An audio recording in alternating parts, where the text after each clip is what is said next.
Hi friends, ఇదో నేనైతే నాటుకోడి చేస్తున్నానండి.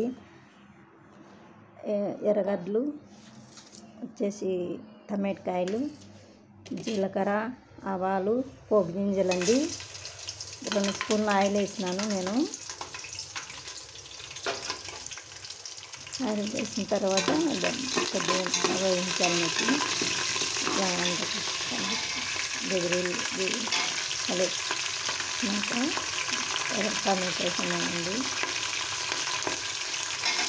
ఎర్రగడ్డలు వేస్తున్నాను. లైక్ చేయండి, షేర్ చేయండి ఫ్రెండ్స్. బాయ్.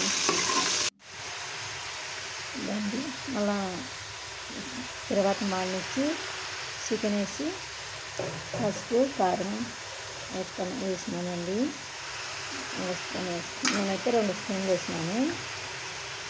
నేను కారం వేసుకుంటానండి. ఉప్పు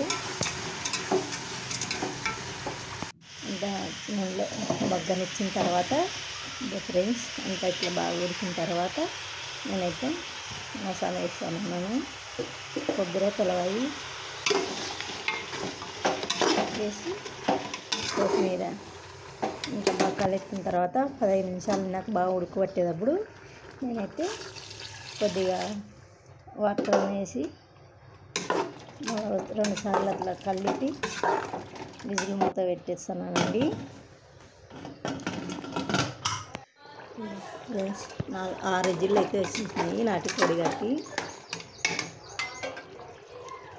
నచ్చితే లైక్ కొట్టండి, షేర్ చేసుకోండి ఫ్రెండ్స్.